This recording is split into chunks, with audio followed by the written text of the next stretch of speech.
আসসালামু আলাইকুম, আমি দীপা খন্দকার। মাহে রমজানের শুভেচ্ছা সবাইকে। টপার কিচেনওয়্যার মজার রান্না আজকের এই এপিসোডটি আপনারা দেখতে পাচ্ছেন দীপ্ত টেলিভিশন এবং দীপ্ত টেলিভিশনের নিজস্ব ফেসবুক পেজ এবং ইউটিউব চ্যানেলে। মজার রান্নায় আজকে আমার সাথে অতিথি হিসেবে আছেন আফরোজা নাজনীন সুমি। কেমন আছেন আপা?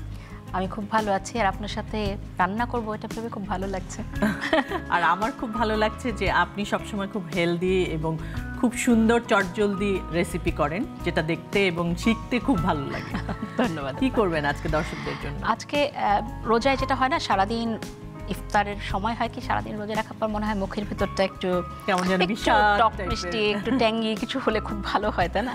তো সেটার কথা মাথায় রেখে একটা করব ট্যাঙ্গি চিকেন ফ্রাই।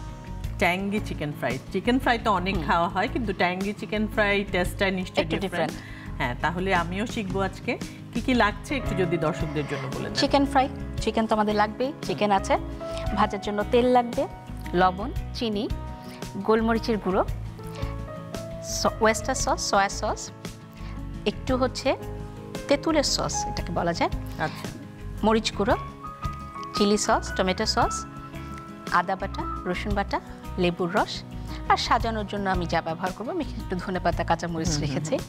তো আমরা শুরু করে দিই। শুরু করে ফেলি। হ্যাঁ, ঠিক আছে। প্রথমে আমাদের একটু ম্যারিনেট করতে হবে। ম্যারিনেটের পালা। তো চিকেনটাকে আমি একটু কেটে নিব, কারণ চিকেনগুলোকে একটু কেটে নিলে হয় কি ভেতরে খুব সুন্দর করে মশলাটা ঢোকে। আমরা অনেক সস নিয়েছি, অনেক সস দেখতে পাচ্ছি এবং সবগুলোই একটু ট্যাঙ্গি টাইপের ফ্লেভারটা আসবে, টেস্টটা আসবে। জাস্ট এইভাবে আমি কেটে নিচ্ছি যাতে ভেতরে মশলাটা ঢোকে। আমরা সবগুলোর উপরে হালকা করে এরকম করে একটু করে কেটে নিব। কেটে নিলে যেটা হবে, তাহলে ভেতরে মশলাগুলো কিন্তু খুব সুন্দরভাবে ঢুকবে। তো এটা প্রত্যেকটা চিকেন পিসে আমরা কেটে নেব। আর যেহেতু রেগুলার সাইজ করে কাটা, এটা আসলে খুব বেশিক্ষণ কিন্তু লাগে না আমাদের। তো ম্যারিনেটের পালা, ম্যারিনেট করে ফেলি। প্রথমে আমি যতগুলো সস আছে সবগুলো একটু একটু করে দিয়ে দিব। হ্যাঁ, এটা হচ্ছে টমেটো, চিলি টমেটো। হ্যাঁ, চিলি টমেটো দুটোই দিয়ে দিলাম। সসের জন্য যেটা হয় কি খেতে খুব মজা লাগে। এবার তেঁতুলেরটা দিব, সস, হ্যাঁ, সয়া সস দিব। সয়া সস, তেঁতুলের সস, এগুলো সব কিছু কিন্তু সফট করবে, টেস্টটাও খুব ভালো লাগবে। ওয়েস্টার সস দিচ্ছি। গোলমরিচের গুঁড়াটা ঝাল যে যেরকম পছন্দ করে, আমি তো খুব পছন্দ করি এবং আমার স্মেলটাও খুব ভালো লাগে, খুব সুন্দর একটা সুঘ্রাণ আসে। আর ফ্রেশলি যদি করে দেওয়া যায় ব্ল্যাক পেপারটা, তাহলে কিন্তু আরও দারুণ লাগে। তো এখানে আমি দিলাম। এরপরে কিন্তু আমি একটু মরিচ গুঁড়া দিব, কারণ একটু কাবাব জাতীয় জিনিস, ফ্রাই জাতীয় জিনিস, এগুলোতে কিন্তু একটু মানে মরিচ গুঁড়াটা একটু লাগে, ভালো লাগে। তো আমি একটু দিয়ে দিচ্ছি। এটাও স্বাদ অনুযায়ী। সারাদিন ইফতারে যেটা হয়, মুখটা বিষাদ হয়ে থাকলে না, একটু ঝাল কিছু খেলে খুব ভালো লাগে। ওই যে বললাম ঝাল, একটু ট্যাঙ্গি টেস্ট, টক মিষ্টি ঝাল, এই স্বাদগুলো পছন্দ। এখানে আদা বাটা দিয়ে দিব, রসুন বাটা দিয়ে দিব। মানে এগুলো সব আমাদের বাড়িতে আছে, হাতের কাছে, সবার বাড়িতেই। তো আমরা চাইলেই কিন্তু করে ফেলতে পারি। তারপর মোটামুটি সব মশলা দেওয়া হয়ে গেছে। এখন আমি একটুখানি তেল দিব। হ্যাঁ, আপনি যদি চুলাটা জ্বালিয়ে দেন খুব ভালো হয়। আর এইভাবে আসলে মশলাটা মেখে চিকেনটা কমপক্ষে আধা ঘন্টা ম্যারিনেট করতে হবে। আর যারা হচ্ছে আজকে ইফতারে করতে চায়, তারা চাইলে কিন্তু আগের রাতেও মাখিয়ে ম্যারিনেট করে ফ্রিজে রেখে দিতে পারে। আমাদের কিন্তু সবারই একটা চিন্তা থাকে না, ইফতারে একটু বাচ্চারা থাকবে, সবাই থাকবে, বা বাড়িতে মেহমান আসলে একরকম খাবার ভালো লাগে না, মনে হয় একটু ডিফারেন্ট কিছু খাই, ডিফারেন্ট টেস্টের কিছু খাই। এই চিকেনটা আমরা ফ্রাই করছি কিন্তু শ্যালো ফ্রাই, একটু গ্রিল টাইপ। হ্যাঁ, এটা কিন্তু হেলদি অনেক, কারণ আমাদের অয়েলটা সেই পরিমাণ লাগছে না। হ্যাঁ, তেল দিয়ে দিচ্ছে। তেলটাও আমি খুব বেশি দিচ্ছি না। আর আমরা এমনিতেও জানি যে আমাদের টপারের ননস্টিকের ফ্রাই প্যানে তেল কম লাগে, আর এটা পুড়ে যায় না, নিচে লেগে যায় না।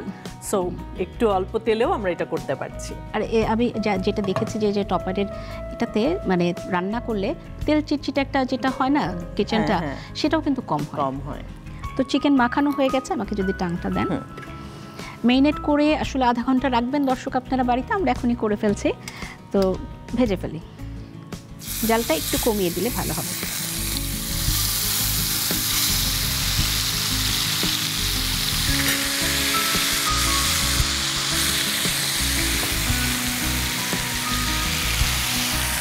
আমরা এটাকে একটু ঢেকে দিব। সসের জন্য খুবই চমৎকার একটা কালার হয়েছে। হ্যাঁ, আর আমাদের যে সসটা রয়ে গেছে ম্যারিনেশন করার পরে আমি এটা দিয়ে দিব। একটু এই যে ট্যাঙ্গি টেস্টটাও লাগে এবং এই সসটা যখন একটু ভাজা ভাজা হয় অনেক মজা লাগে খেতে। জাস্ট আমরা এটা ঢেকে দিব। ঢেকে দুটো পাশ আসলে একটু ভেজে নামাবো, কারণ চিকেন হচ্ছে খুব বেশি ভাজবো না, ভাজলে আমি শক্ত হয়, জুসি ভাবটা চলে যায়। আবার কাঁচাও নামানো যাবে না, তাতে ফুড কন্টামিনেশন হতে পারে। সো আমাদেরকে একটু দেখে প্রপার কুকড হলেই আমরা নামিয়ে ফেলবো। আপনার হাতে এটা দেই, মাঝে মাঝে একটু চিকেনটা নেড়ে দিবেন। এখানে আমি একটু ধনেপাতা দিয়ে নিচ্ছি, কারণ ডিফারেন্ট সসের কারণে চিকেনটা এমনিতেই অনেক সুন্দর কালার আছে। তো আর খুব বেশি যে কালার করতে হবে ডেকোরেশনে তার দরকার হবে না। কালার কিন্তু চলে আসছে প্রায়, তাই না? এবং আমি কিন্তু সুন্দর একটা সুঘ্রাণ পাচ্ছি সব সসের একটা।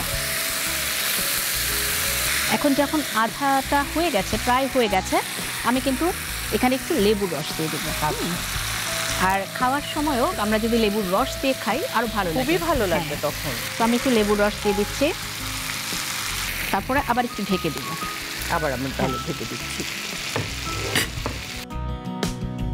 আর সাজানোর জন্য আমি একটু কাঁচামরিচ কেটে নিচ্ছি। মানে সবসময় ফুড প্লেটিংয়ের সময় আমাদের খেয়াল রাখতে হবে যে এমন কিছু দিয়ে সাজাবো যেটা আমরা খেতে পারি। হ্যাঁ, কিছুই না, আমাদের সিম্পল ওয়েতে। তো সাজানো প্রায় হয়ে গেছে, আমি চিকেনটা আরেকবার একটু চেক করে দেখি। রংটা সুন্দর চলে এসেছে, চিকেন কিন্তু হয়ে গেছে, রংটা চলে এসেছে। হ্যাঁ, একটু দেখি, হ্যাঁ একদম হয়ে গেছে। সো আমরা এটাকে এখন পরিবেশন করে ফেলতে পারি। জাস্ট চিকেনগুলোকে আমি তুলে নিচ্ছি। আসলে চিকেন সাজানোর তো এমন কিছু নেই, একটু যাতে গ্রিন ভাবটা থাকে। গ্রিন যে কোনো কিছু চোখে একটা শান্তি লাগে রোজার, সারাদিন রোজা রাখার পর। তো তৈরি হয়ে গেল আপা দারুণ মজার ঝটপট একটা recipe, tangy chicken fry. Thank you so much. দর্শক, মজাদার ট্যাঙ্গি চিকেন ফ্রাই তৈরি হয়ে গেল। আপা অনেক ধন্যবাদ আপনাকে, এত চটজলদি মজার একটা রেসিপি আপনি আমাদের দর্শকদেরকে শেখালেন। আপনাকে অসংখ্য ধন্যবাদ। আর দীপ্ত টিভিকে আমি ধন্যবাদ জানাতে চাই যে এই ধরনের একটা আয়োজন করেছে। রমজানে আসলে আমরা সবসময় চিন্তায় থাকি কী ধরনের রেসিপি করবো ইফতারে, তো সেই সমস্যার সমাধান করার জন্য দীপ্ত টিভিকে অসংখ্য ধন্যবাদ। দর্শক, টপার কিচেনওয়্যার মজার রান্নায় আজকে এ পর্যন্তই। দেখা হবে আগামী পর্বে নতুন কোনো রেসিপি এবং নতুন কোনো শেফকে সাথে করে। সে পর্যন্ত সবাই ভালো থাকবেন, সুস্থ থাকবেন, সুন্দর থাকবেন, আর অবশ্যই দীপ্ত টিভির সাথে থাকবেন।